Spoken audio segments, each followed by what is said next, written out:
Hallo zusammen, willkommen zurück zu Kotlin. Heute geht es weiter und zwar wollen wir heute die Wabe zum Interagieren bringen. So, eine Wabe besteht zunächst einmal eigentlich aus gar nichts, ja. Aber wir wollen am Ende eine kleine Liste an Objekten drauf haben sozusagen. Das heißt eine Sammlung von Consumables, die wir eben aufheben können und in unser Inventar packen können. Und wir wollen eigentlich auch noch die Möglichkeit haben zu kämpfen. Das heißt, eine Wabe besteht im Endeffekt aus zwei Bestandteilen. Nämlich einmal den Objekten, die man aufheben kann.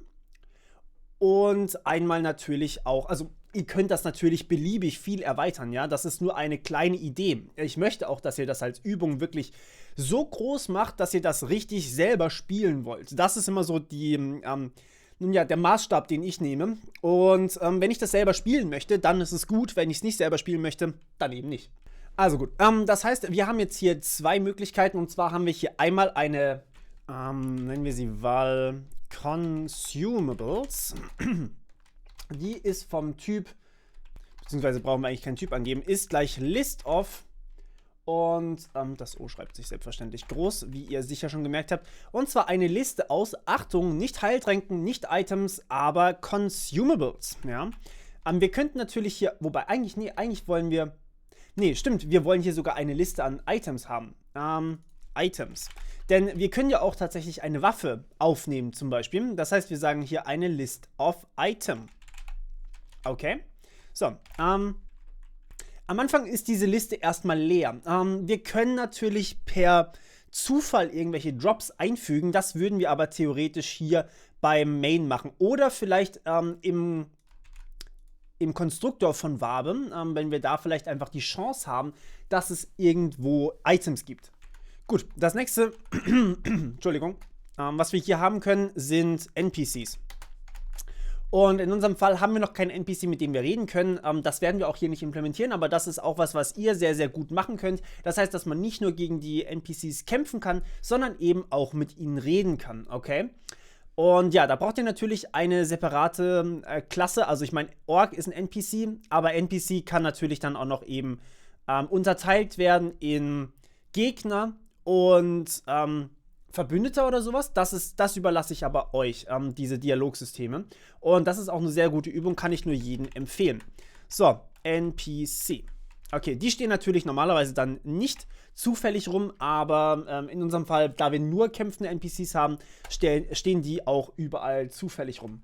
So, gut, wir bauen hier uns einen Constructor und der braucht eigentlich gar nichts. Was wir aber machen wollen, ist, wir wollen eine zufällige Zahl ziehen, und zwar eine Zahl aus if von 0 bis 100. Und das wollen wir natürlich so, .random. Wenn das größer ist als 50, ja, wobei, lasst uns die Chance vielleicht ein bisschen geringer setzen.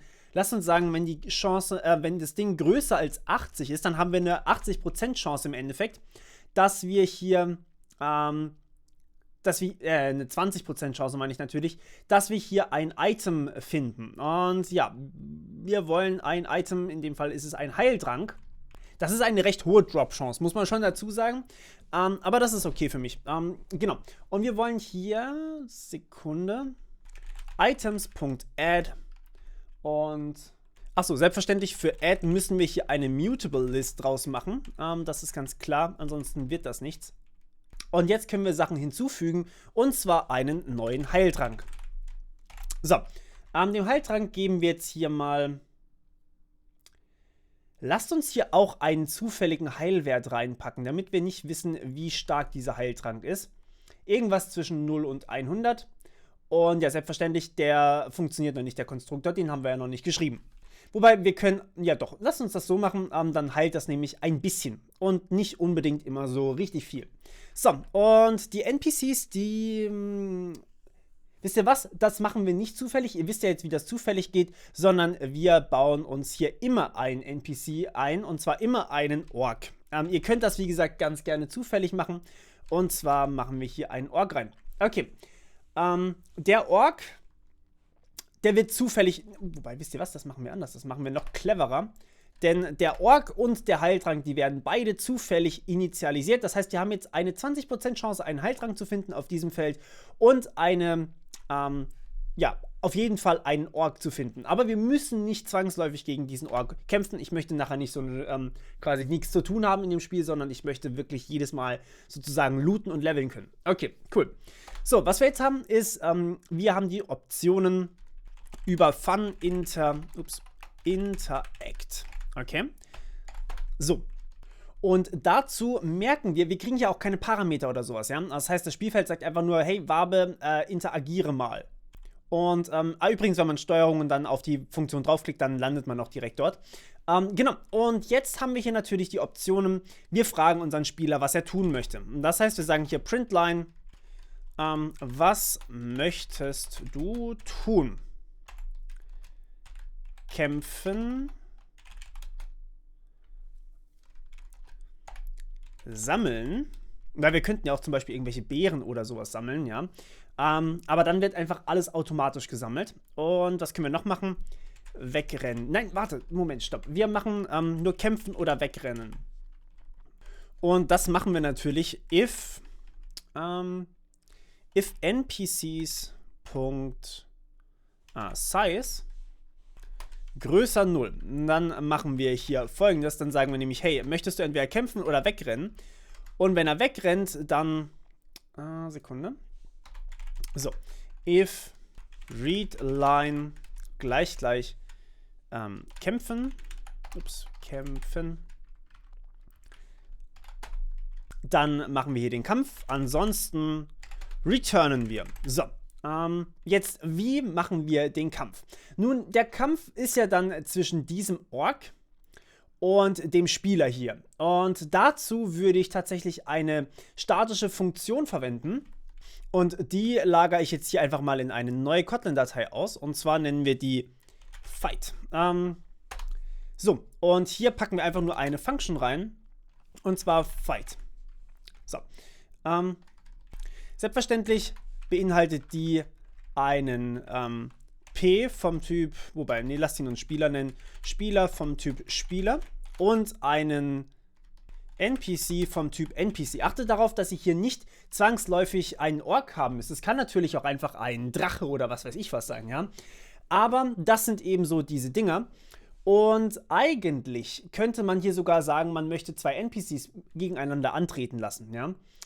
Aber das machen wir jetzt hier mal nicht. Wir wollen, wobei, warum eigentlich nicht? Den Spieler, ja gut, sagen wir einfach mal Spieler vom Typ Character dazu. Und der NPC ist auch vom Typ Character. Und diese Character-Klasse, die müssen wir natürlich, okay, können wir nicht machen. In-Game Character.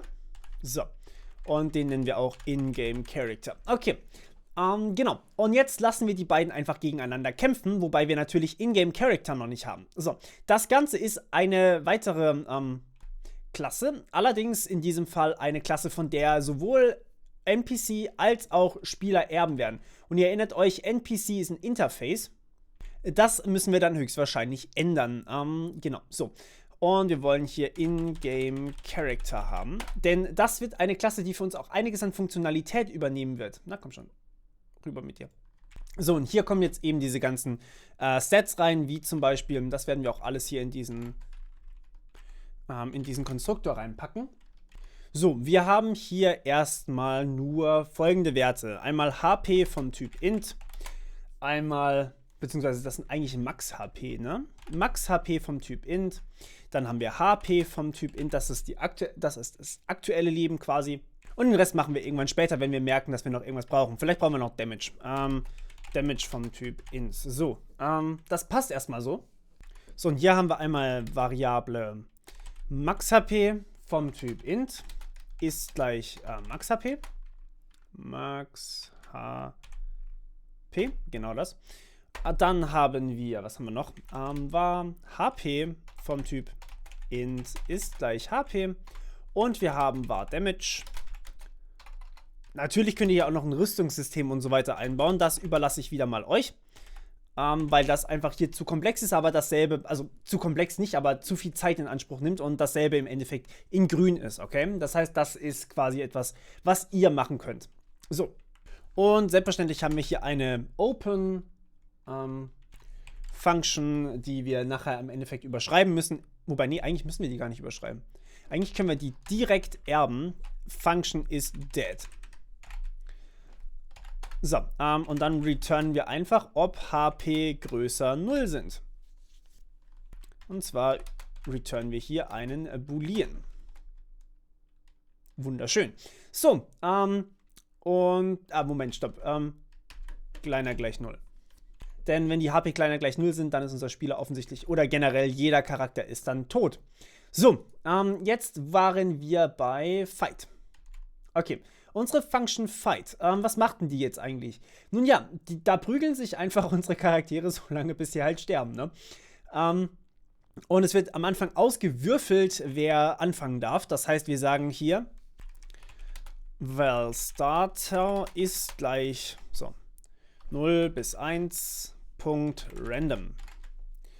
Und dann haben wir hier eben, if Starter gleich 0, dann fangen wir doch einfach mal mit unserem Charakter an. Das heißt, unser Charakter darf als erstes Damage machen. Das heißt, unser NPC bekommt Schaden, also npc.receive Damage. Und zwar von unserem Spieler.Deal Damage. Ja, da könnt ihr wunderbar noch eure eigene Schadensberechnung oder sowas einbauen. Also zum Beispiel kann euch dann einfach zum Beispiel so ein Item doppelten Schaden geben oder was weiß ich, nicht so viel, aber auf jeden Fall den Schaden verstärken um so und so viel und so weiter und so fort. Das kann man alles dann über Deal Damage und Receive Damage machen. In Receive Damage könnt ihr dann eben Rüstung abziehen, Resistenzen einberechnen und so weiter und so fort. Vielleicht Schilde und so weiter und so fort. Da kann man wirklich sehr, sehr kreativ werden. Aber ja, in unserem Fall brauchen wir jetzt natürlich diese beiden Methoden hier noch, und zwar einmal Receive Damage und Deal Damage. Und die lassen sich eigentlich auch direkt in dieser Klasse hier implementieren. Das heißt, wir brauchen hier eigentlich gar nicht mehr zu machen, sondern wir können einfach nur sagen, hey, okay, das ist jetzt ein Ingame-Character, der kann Deal Damage. Achso, wir sind noch nicht fertig gewesen mit Fight, ne? Das müssen wir noch kurz fertig machen. Else npc.deal Damage. Und zwar Spieler.receive Damage. Whoopsie. Spieler.receive Damage. So. Okay. Genau. Und jetzt machen wir das natürlich nicht einfach nur so, sondern wir machen das so lange, bis entweder der Spieler.isDead oder aber der NPC.isDead. Okay. Und ja, so lange wird das eben ausgeführt im Endeffekt. Und wenn dann am Ende einer tot ist, dann werden wir etwas tun. So. Okay, aber das machen wir noch. To-do Code Death. Wir schreiben uns unseren eigenen Tod sozusagen. Ich kann das nicht leiden, wenn das so ist. Okay, genau. Und jetzt machen wir hier erstmal die Function Deal Damage. Die macht nämlich Folgendes. Sie, in unserem Fall, wie gesagt, das ist eine sehr einfache Berechnung, gibt sie einfach nur den Damage zurück. Das heißt, wir returnen einen Int und returnen natürlich einfach unseren Damage. Okay, und unsere Function Receive Damage, die gibt nichts zurück, bekommt aber einen Int. Ups. Damage vom Typ Int. Und die reduziert natürlich unsere HP. HP minus gleich Damage. So, fertig. Das war's eigentlich schon. Das heißt, die kloppen sich jetzt so lange, also wie gesagt, ihr könnt das natürlich noch gerne perfektionieren hier. Die kloppen sich jetzt so lange, bis jetzt einer eben auf 0 Leben runterkommt, je nachdem, was für Schaden sie eben machen. Und jetzt müssen wir gucken, ob unser Spieler tot ist. If Spieler.isDead. Dann returnen wir selbstverständlich. Denn dann hat das ganze Spiel keinen Sinn mehr und beziehungsweise wir können eigentlich noch härter sagen Exit Process. Ja? Wir beenden sozusagen unser Programm vorläufig. Oder besser noch, wir machen System.exit 1. So, wobei, nee, eigentlich ist es kein falscher Ausgang oder, wobei doch eigentlich schon. Eigentlich ist es ein Fehler. Und hier schreiben wir jetzt natürlich rein You died. Try again. Gut. Okay. Jetzt haben wir hier unseren Spieler sterben lassen. Ansonsten, wenn wir hier nicht sind, dann lebt er offensichtlich noch weiter. Ja? Das heißt, wir können jetzt hier eben unseren NPC, der vielleicht etwas droppen lässt oder sowas, können wir einfach mal da lassen. Okay, was wir jetzt machen, ist Folgendes. Wir tun hier in dieser Funktion überhaupt nichts mehr ändern, sondern wir wissen, dass wir, wenn wir aus dem Kampf zurückkommen und wir leben noch, dann sind wir hier in der Wabe. Dann können wir hier irgendwas droppen und dann können wir weitermachen, ja. Das heißt, es spawnt einfach der Gegner irgendwas. Und jetzt können wir natürlich einfach mal, je nachdem, wir wissen ja, was wir hier für Gegner haben. Und wir können ja auf diese Gegner hier zugreifen. Wir können zum Beispiel ihr Inventar, falls ihr da eins einprogrammieren wollt oder sowas nehmen und dann irgendwie zufällig was aus dem Inventar erscheinen lassen oder einfach das ganze Inventar. Zum Beispiel irgendeine Waffe oder sowas. In unserem Fall machen wir es einfach nur so. Wir müssen jetzt hier erstmal den Kampf reinpacken. To do drops. Und hier müssen wir erstmal den Kampf reinbauen. Und das ist gar nicht so einfach. Das heißt, was wir jetzt hier machen ist, wir benutzen die Fight-Methode und die braucht natürlich unseren Spieler und den Ork. Der Ork ist einfach, den kriegen wir aus NPCs von 0. Okay, das ist einfach immer der Erste, der quasi ganz vorne steht. Das ist der kämpft. Aber das führt natürlich erstmal hier zu einem Error und logischerweise, weil wir hier den Ork noch nicht als Spielercharakter reingepackt haben oder als Ingame-Character. NPC brauchen wir eigentlich gerade gar nicht. So, das mit dem Initialisieren machen wir später irgendwann. NPC, wie gesagt, ist ein super Interface, wenn ihr irgendwie zum Beispiel Dialoge oder sowas führen wollt. Brauchen wir aber aktuell leider tatsächlich gar nicht. Vielleicht später noch, wenn wir noch mehr einbauen. Allerdings, wo ist jetzt die Wabe hin? Da ist die Wabe. Allerdings werden wir hier, achso ja, dann brauchen wir hier auch Ingame-Character. Ingame-Character. So, allerdings, wenn wir jetzt hier den NPC reinbauen, haben wir immer noch nicht den Spieler. Und den Spieler haben wir hier auch nirgends drin stecken. Und das, was wir jetzt hier machen wollen, ist ein Singleton. Ein Singleton für die Spielerklasse. Das heißt, wir wollen eben hier sagen, Spieler.getInstance. Okay? Wir wollen uns sozusagen den einzigen, weil es kann ja nur einen geben, den einzigen Spieler hier reinpacken, um dann eben hier den Spieler zu bekommen. So. Und das müssen wir nachher noch implementieren, beziehungsweise irgendwann anders. Ich schreibe hier nur schon mal kurz, wobei, nee, brauchen wir eigentlich nicht mal reinschreiben. Und jetzt machen wir hier noch kurz die Drops. Das heißt, wir haben hier eine Chance von, ja, der wird keinen Heiltrank oder sowas droppen, sondern der wird, so, der wird mit einer sehr, sehr geringen Chance, nämlich mit, was machen wir hier? Sagen wir 90, ja. Wenn wir 10-mal einen Gegner besiegt haben, dann sollte im Schnitt dieses Schwert der Zerstörung rauskommen. Und da machen wir einfach ein Schwert des Zerstörers. Entschuldigung. Selbstverständlich meine ich Schwert des Zerstörers. So, und das fügen wir da einfach hinzu. Ist das schon ein Item? Das ist eine Waffe und Waffe ist ein Item. Wundervoll, haben wir schon gemacht. So, cool. Okay, wenn wir wegrennen, dann müssen wir hier nichts weitermachen. Dann haben wir offensichtlich hier das geschafft. Und ja, jetzt haben wir hier natürlich noch die Möglichkeit, wenn kein NPC mehr da ist, dann landen wir ja offensichtlich hier unten, beziehungsweise wir machen das mit While. Solange eben ein NPC da ist, dann müssen wir die eben bekämpfen. Und ja, wenn kein NPC mehr da ist, dann können wir endlich looten. Das heißt, wir sagen hier, möchtest du looten? Okay. Und natürlich kriegen wir dann erst den Heiltrank. Das heißt, mit einer 80-prozentigen, mit einer 20-prozentigen Wahrscheinlichkeit kriegen wir hier einen Heiltrank. Wir sollten das vielleicht erhöhen, ne? Wir sollten vielleicht 80% hier ausmachen, wenn die Orks die ganze Zeit hier einfach nur drauf knüppeln. Und man jedes Feld einen Ork hat, dann sollte man das vielleicht erhöhen. So, möchtest du looten? Und dann sagen wir hier selbstverständlich ja. Also ja oder nein.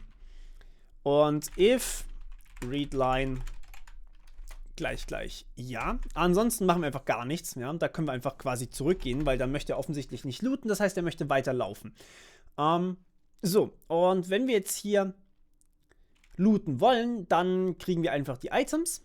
Das heißt, wir sammeln quasi jedes dieser Items auf und sagen, okay, Spieler.getInstance.pickup Achso, und das machen wir natürlich für jedes der Elemente. For i in, wie haben wir es genannt? Items. For i in Items machen wir Spieler.getInstance. Oh ja, das war die Python-Schreibweise. Sorry, das ist so ähnlich zu Python teilweise, dass ich hier hin und wieder mal durcheinander komme.